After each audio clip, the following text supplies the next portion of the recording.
Blog Talk Radio.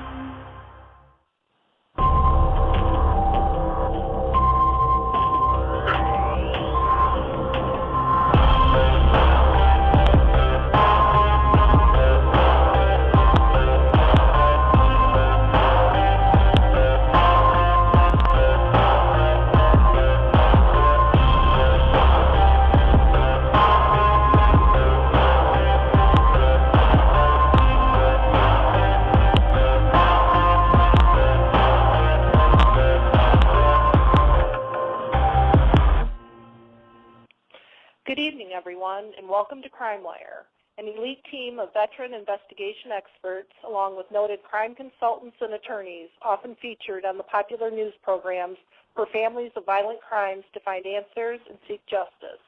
The CrimeWire team: Vito Colucci Jr., private investigator and author; Denny Griffin, retired investigator and author; Susan Murphy Milano, violence expert and author, are there, on top of the crime, at the top of their game. CrimeWire is the place for information, news, safety, and most importantly, justice. I'm Donna Pendergast, filling in tonight for Susan. Denny, why don't we get started by having you introduce our first case tonight? Okay, thanks a lot, Donna. On September 4th, 2008, 33-year-old Daniel Ray Underwood, his girlfriend Rebecca Nelson, and a friend, Maria Harvick, were at a bar in East Fork, Texas. The three then went back to the home Daniel and Rebecca shared in Sulphur Springs, Texas. According to Maria, once there, Daniel and Rebecca got into an argument, and Maria left the room. A short time later, she went into the hallway where Daniel and Rebecca were continuing their disagreement and saw Daniel holding a shotgun in his right hand and accusing Rebecca of taking all his money and burying him in debt. Rebecca grabbed the gun and the struggle ensued. Maria again walked away, and seconds later she heard the shotgun go off. She stepped back into the hallway and saw Daniel fall to the floor, mortally wounded. Was Daniel's death an accident, a suicide, or neither? The authorities went with suicide. And tonight, joining us to discuss this case is Daniel Underwood's mom, Donna Underwood, and CrimeWire statement analyst and CrimeWire consultant Peter Hyatt. Donna and Peter, welcome to CrimeWire. Thank you, Danny. I'm glad to be here. I'm glad to be here as well, Dan. Thank you. Okay, Donna, let's start off. Could you tell us, you didn't agree with the suicide decision by the authorities, am I correct? That's correct. I did not. And was that an immediate reaction, or how long did it take you to start questioning that ruling? No, it wasn't immediate, because after we got the call, we were just in shock. And we went to the hospital, and Rebecca come up there, and I asked her, what happened. And she started giving me this thing about Daniel had got online and looked at their checkbook or statement, and that he was saying, what were they going to do? And they still had money in there. And she said, well, I'll get another job. And she said, then Daniel had jumped up, and he said, I'll show you what I'm going to do. And he's got the gun. And she went in there and started grabbing for it. Well, I still didn't think nothing about it. But then she started telling me that she grabbed for the gun, got his right hand, and was holding it, and then the gun moved off, and it went off. Or it moved from under his chin, and it went off. And from that point on, it just didn't make sense to me. But I still didn't think, I just couldn't concentrate until I called her earlier in the day and asked her if we could meet with her to get Daniel's truck and his cell phone back, and then we'd get with her after the funeral.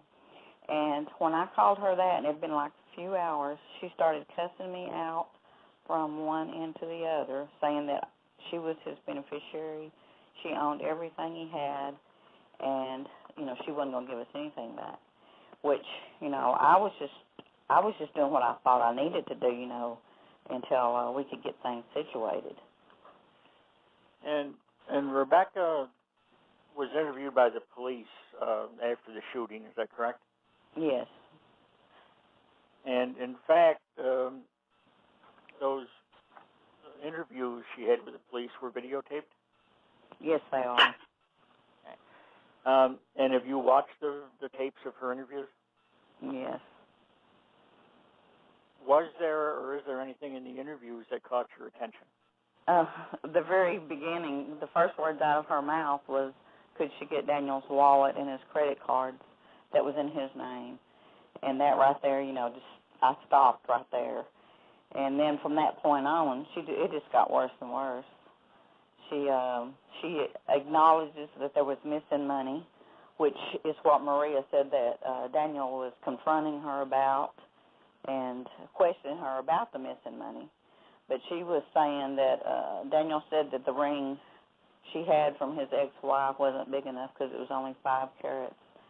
And, she was just admiring the ring in the video like it was, instead of crying and all this. And nothing sounded right.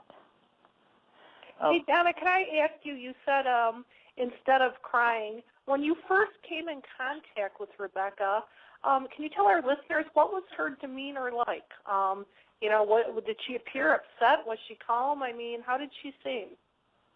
When she called, she just said, she started out calling me Mom, which she never did because I didn't even hardly know her.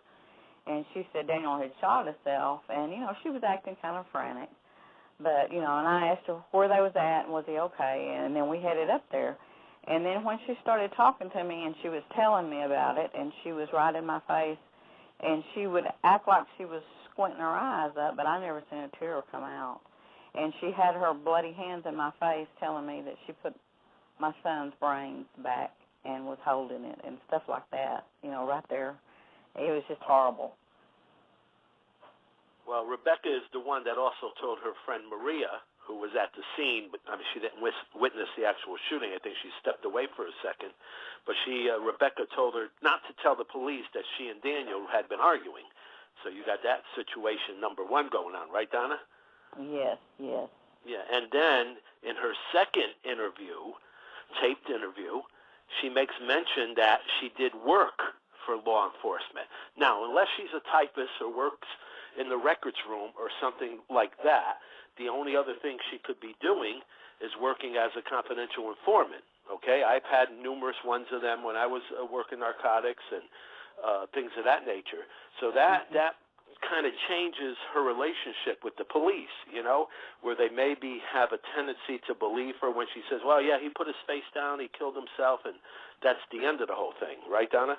Yes, it is. And she kept referring to the detective as her good friend Bo, and she'd make little parentheses with her fingers as she did it each time. And I still, was just clueless about what she was talking about. But on the tapes, she does say that she's given tips, and he says something about this in the other cases that you've worked with us on. And our listeners need to understand too that Daniel had made Rebecca the beneficiary on his life insurance policy a few weeks before he was shot. Number one. Number two, Rebecca told her friends a week or so before the shooting she was tired of Daniel, wanted to break up with him. She was going to take him for everything he had and then leave and get back with one of her old boyfriends. So you have a whole bunch of things here that she said or did on this case. Well, she said Daniel made her the beneficiary, but nothing was ever, he had quit his job, so he didn't have any life insurance except he had some on his kids. So she was just saying all that. She thought she was his beneficiary. She thought she owned his house and his vehicles and everything, which he owed on everything. It wasn't like she was getting anything. But she thought she was. How long were Daniel and Rebecca together for? He had met her at the end of June, and she had moved into his house July 4th weekend. So only some 2 months before this incident actually occurred. Yes, and she was still married, and when she was saying they were engaged, we had never heard that until that day. Are you saying that that Rebecca was still married when she moved in? Yes, she was still married, and I don't know if she's gotten a divorce since then. It's been 2 years. But she was still married then, and my son had only gotten his divorce August the 25th, and this happened September the 4th.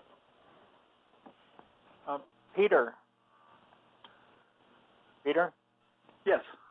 Yeah, did you have an opportunity to take a look at those videotaped interviews Rebecca did? Yes, as a matter of fact, I was able to analyze 3 of the tapes so far, and they do test for deception. She is being deceptive on several areas, several key areas. She's contradictory. And then I would have to say, and I imagine Vito would be able to comment on this more, but the police interview was broke just about every rule of interviewing there. Very poorly conducted. When he came back into the room after hearing the rumor that was out in the town that they were involved together, he was completely off his game. He interrupted her. He introduced new language to her. She was handled with kid gloves. But right from the first opening moments, as she begins, she said they never argued, and he wasn't depressed, no mental health issues ever. And when he asked initially, had you been arguing, had you been fighting, when someone answers never doesn't mean no. The answer was, it was actually a yes or no question. That was the first indication that something was wrong, and he didn't pick up on it. Good point, Peter. Very good. You think, generally speaking, it was a poorly conducted interview? It was. That was one of the points of deception, was about the never arguing, no mental health history, and then later on she talked about him talking about suicide. She was completely deceptive in the area about where the gun was being held. At that point, she drifted into the present tense language. And remember, this is a past tense event.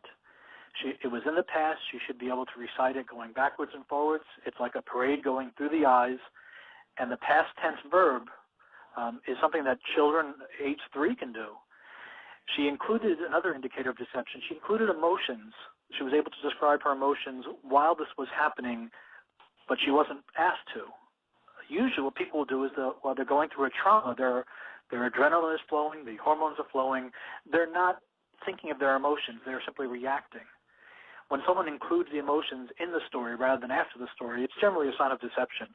So I think that she was being deceptive about their relationship, about money, and in particular about holding the gun. Her language, she would not pass a polygraph, that's for sure.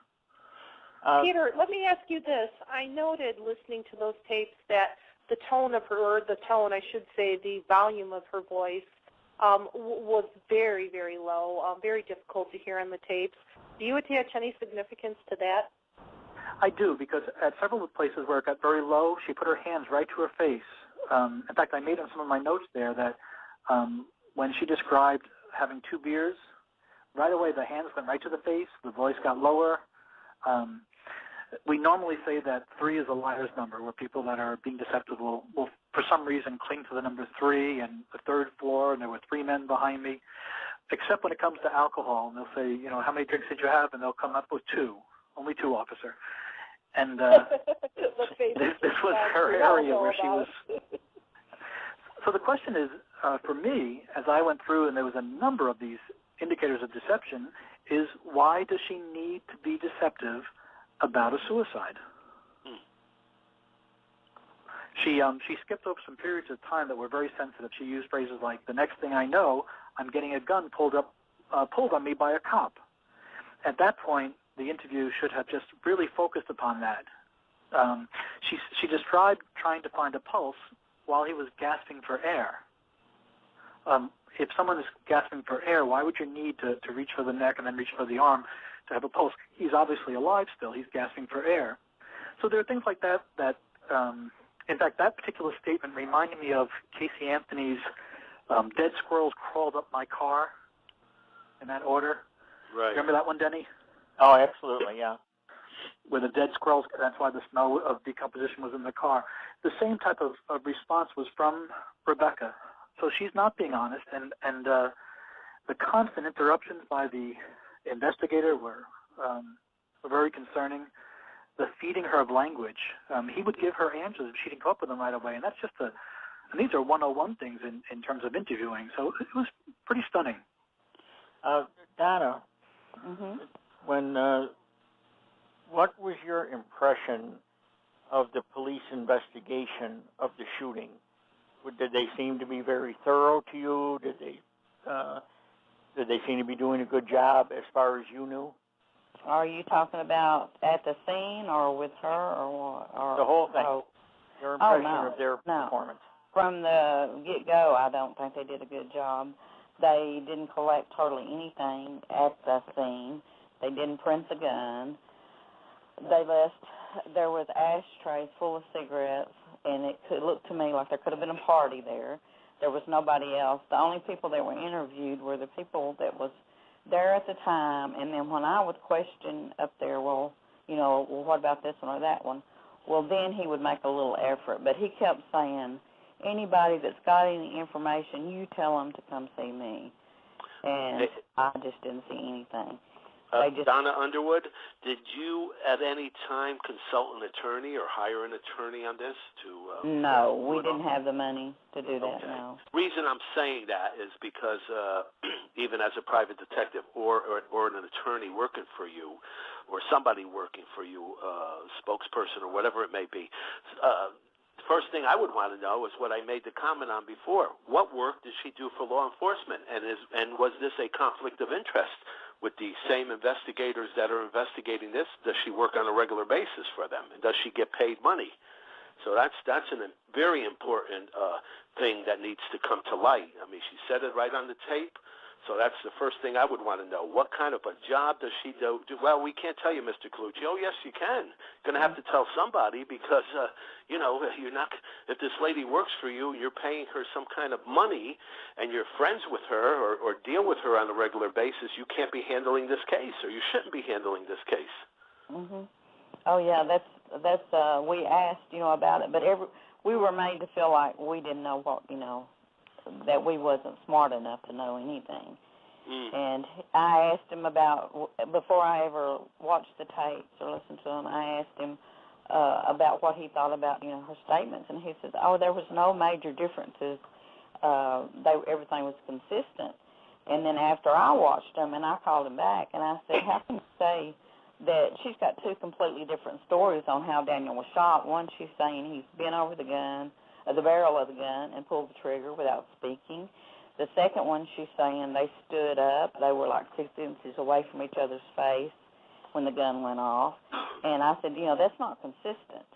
And, he's just telling me all this stuff, that they have no problem with anything. And after I talked to Maria, she was saying about how she was struggling with him, fighting with him over that gun.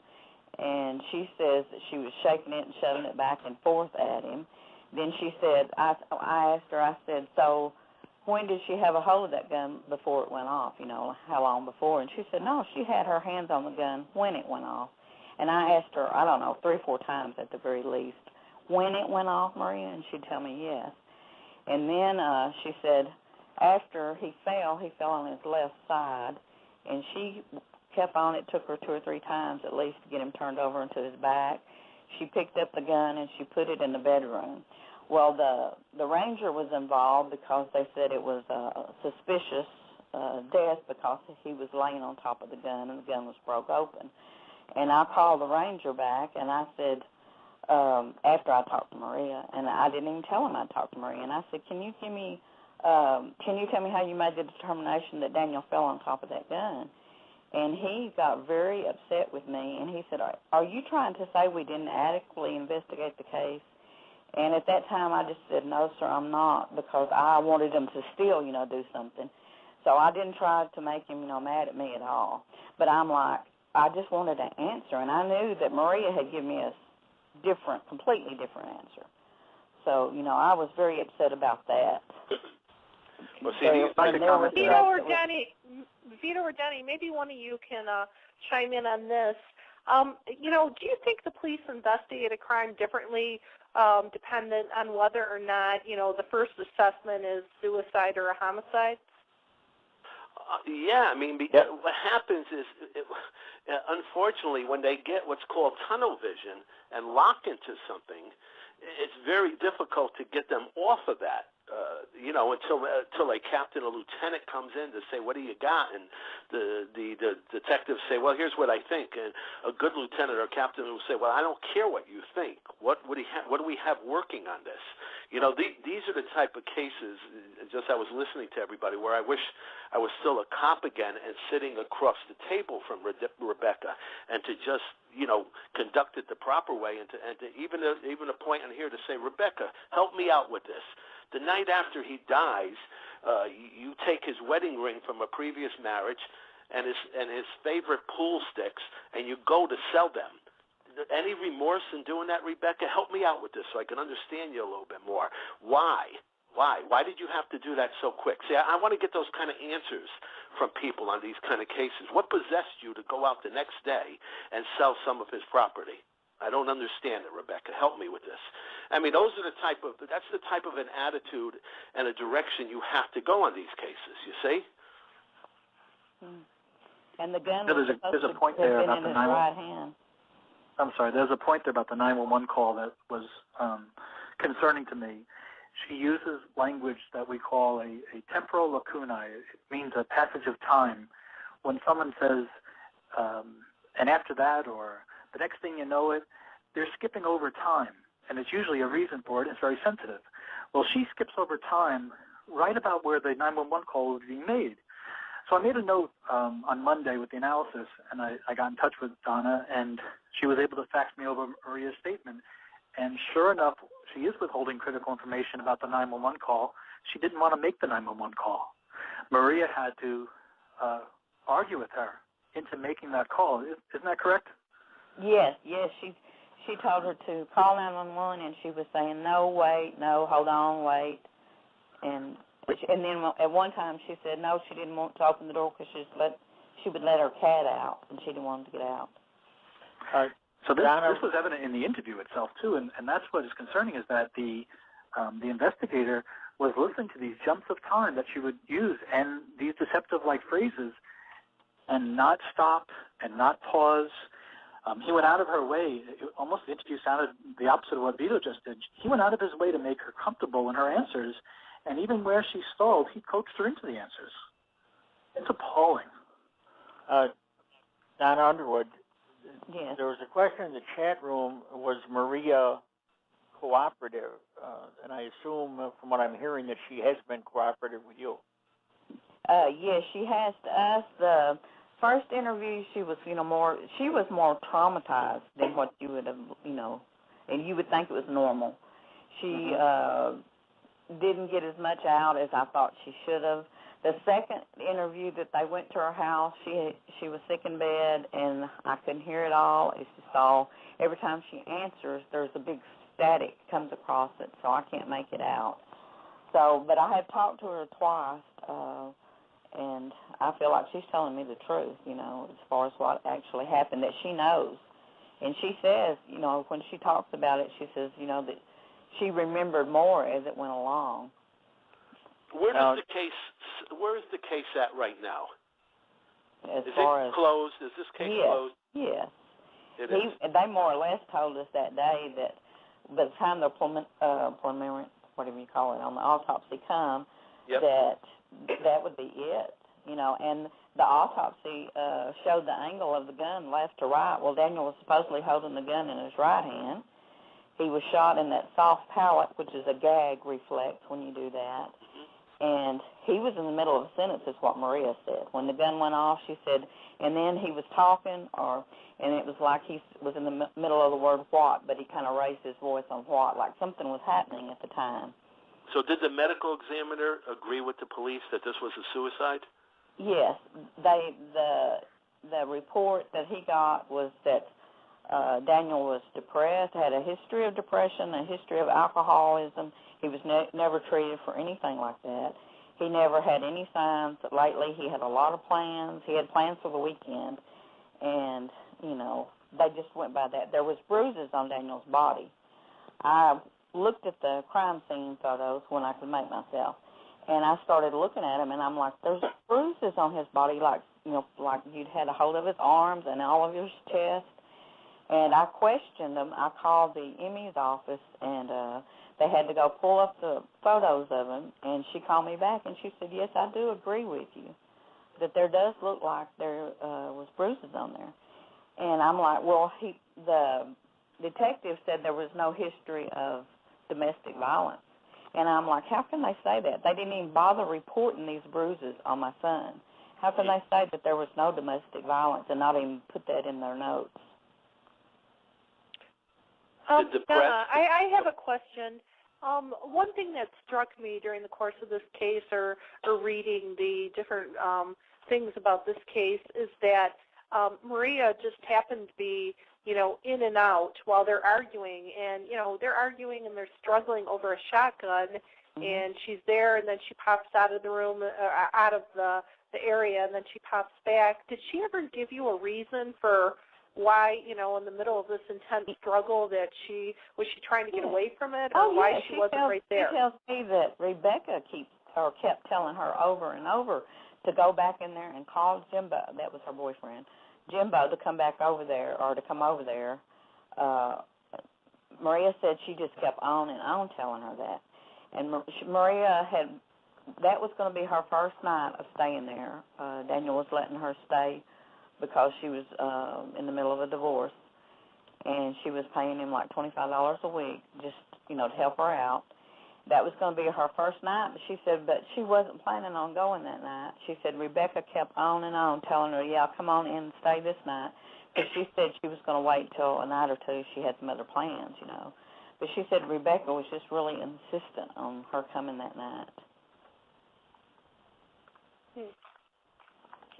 Donna, what is your relationship now with Rebecca? Do you have any dealings with her? Did she go back with another boyfriend or something? No, I don't have any relationship with her, but I know she's been with I don't know how many other guys, and she's been calling several of them her fiancés. Several of them. Now, what is your goal? Obviously, you think that this was not the suicide as it has been ruled. What would you like to see happen here? Do you want a new investigation? Do you want the death certificate changed? What is it you would like to see happen? Oh, I want it all. I believe that Daniel deserves a new investigation, and not by the ones that did it the first time. Now, have you approached the police yet regarding? Do you intend to approach them and confront them, or not confront? Maybe that's a poor word, and discuss with them the information that Maria has given you, which seems to contradict the majority of what Rebecca stated. Mm-hmm. I plan on it sooner or later, yes. I plan on asking for an inquest or whatever I have to get it reopened. They were going to give her a polygraph, and she agreed to it, and then she said she talked to her lawyers and decided she wasn't going to take one, but she told everybody she took it and passed it. Oh, very interesting. Hey, we're going to need to wrap this segment up. Denny or Vito, do you have any last questions before we wrap this up and go on to the next segment?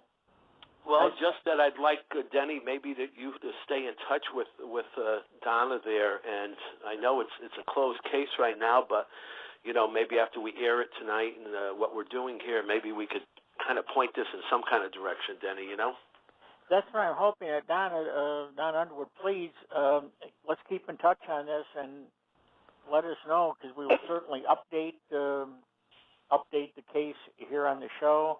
And if we can assist you in any way, we'd be happy to do that. And I know Peter do appreciate that. I want to say one more thing, that she did steal his laptop and his cell phone, and she wiped his cell phone completely clean of his contact numbers. She took stuff off the laptop, and this was just right after it happened. That's when she went and stole that.